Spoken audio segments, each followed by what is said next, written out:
You open your brokerage app. There's a search bar, a green buy button, and a decision waiting to be made. Do you buy shares in one company you believe in, or do you buy a tiny slice of the entire market at once? Most people assume the answer is obvious. Pick great companies and you'll beat the market. Pick the market itself and you'll only ever be average. But the truth is far more surprising, and it has been quietly proven, tested, and retested for decades. Let's start with the basics, because not everyone watching this knows exactly what these two options even are. An individual stock is a small ownership stake in a single company. When you buy shares of one business, your fortune rises and falls with that business alone.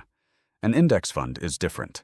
It's a single investment that automatically buys tiny pieces of hundreds or even thousands of companies at once, mirroring a market index like the S&P 500, which tracks 500 of the largest publicly traded companies in the United States. Buy one share of an index fund, and you instantly own a sliver of Apple, of Microsoft, of a hospital chain, an oil company, and a coffee chain, all in a single transaction. So which one actually makes you richer? Here's where most people get it wrong. They imagine that stock picking is a skill, like cooking or carpentry, something you get better at with practice and research. And professional fund managers do research obsessively.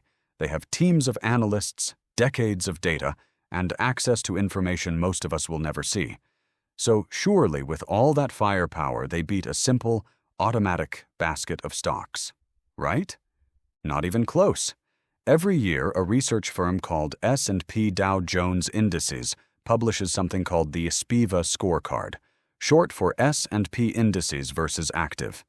It tracks how many professionally managed funds actually beat their benchmark index over time. The results are almost embarrassing for the fund management industry. Over a 15-year period, roughly 85 to 90% of actively managed U.S. stock funds fail to beat a simple index fund. Let that sink in for a moment. The people whose entire job is picking winning stocks lose to a computer program that just buys everything. Why would that happen? Shouldn't expertise count for something? This is where an idea from economist William Sharpe becomes useful. In 1991, Sharpe published a short paper called The Arithmetic of Active Management, and its logic is almost impossible to argue with. Before costs, the average actively managed dollar and the average passively managed dollar will earn the exact same return because together, all investors make up the entire market. But active management costs more. Research, trading, salaries, and fees all eat into returns. So after costs, active investors, as a group, must underperform passive investors, as a group. It's not a theory, it's basic math. Think of it like a giant potluck dinner where everyone brings food to share. The total amount of food is fixed. If you spend money hiring a chef to cook your dish while everyone else just brings their own, you still only get an average-sized portion of the meal, minus what you paid the chef. The pool of returns in the stock market works the same way. Someone has to be below average because the market's return is just the average of everyone in it. But here's the question you're probably already asking. What about the investors who do beat the market?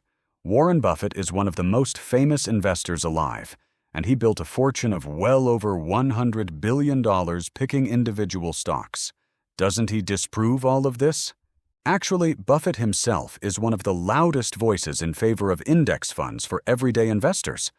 In 2007, he made a public bet with an asset management firm called Protégé Partners.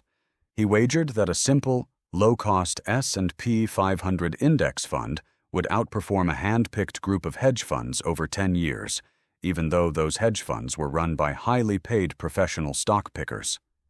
By the end of the bet in 2017, the index fund had returned about 125%. The hedge funds, on average, returned around 36%. Buffett has said publicly, including in letters to Berkshire Hathaway shareholders, that when he dies, the majority of his own wife's inheritance will be placed in a low-cost S&P 500 index fund, not in individually picked stocks. If the greatest stock picker in modern history is directing his own family toward index funds, that should make you pause. So does that mean picking individual stocks is always a mistake? Not exactly, and this is where fairness matters. individual stocks do have real advantages. If you had bought Amazon in 1997 or Apple in 2003 and held on, your returns would have dwarfed anything an index fund could offer. Stock picking gives you the chance, however small, at extraordinary market-beating gains. It also gives you control.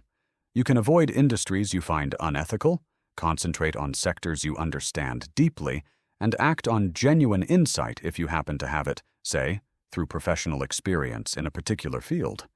But those advantages come with serious risks that are easy to underestimate. When you buy one company, you're exposed to something called unsystematic risk, the risk specific to that one business. A scandal, a failed product launch, a lawsuit, a new competitor, any of these can crush a single stock's value overnight, even while the rest of the market is fine. Index funds spread that risk across hundreds of companies, so one disaster barely dents your overall return. A well-known study by researchers Hendrik Bessembinder found that when you look at the entire history of the U.S. stock market, a shockingly small number of stocks, just a few % of all publicly listed companies, are responsible for almost all of the market's total wealth creation. Most individual stocks, over their lifetime, actually underperform a simple savings account. Bessembinder's data suggests that if you're picking stocks at random, the odds are stacked against you finding the rare winners that make up the difference. Doesn't that mean you're just as likely to pick a loser as you are the next Amazon? Statistically, yes, and that's the uncomfortable part most people don't want to hear. Skilled professional investors, armed with teams of analysts and years of training, still fail to consistently identify winners 85 to 90% of the time. What makes an individual investor, picking stocks based on a headline or a hunch, likely to do better? There's also a psychological cost to stock picking that rarely gets discussed. When your entire portfolio depends on a handful of companies, every earnings report becomes a source of anxiety. Behavioral economists Daniel Kahneman and Amos Tversky spent decades studying how investors react to gains and losses, and their research consistently found that people feel the pain of a loss roughly twice as intensely as they feel the pleasure of an equivalent gain. Concentrated stock portfolios amplify that emotional roller coaster, which often leads to panic selling at exactly the wrong moment, locking in losses that a diversified, hands-off investor would have simply ridden out. So where does that leave you? The evidence doesn't say individual stocks are worthless, and it doesn't say index funds are magic. It says something more precise.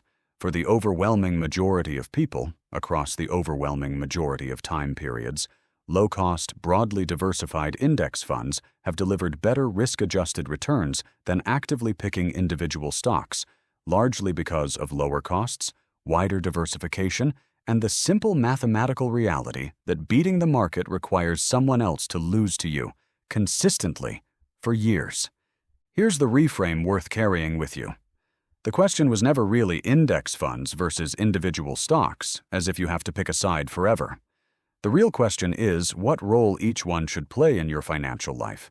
If you want a foundation that grows steadily, harnesses the long-term rise of the entire economy, and doesn't depend on you outsmarting professional analysts, an index fund is doing exactly what decades of data say it should do.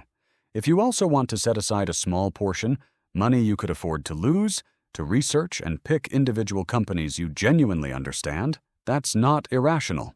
It's simply a separate bet with separate rules, made with your eyes open. You opened your brokerage app looking for the smarter choice, the one company, or the one basket that would make you rich.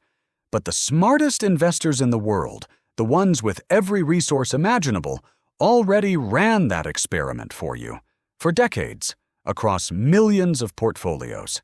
And the results keep pointing to the same quiet, unglamorous answer. Building wealth was never really about picking the perfect stock. It was about not needing to.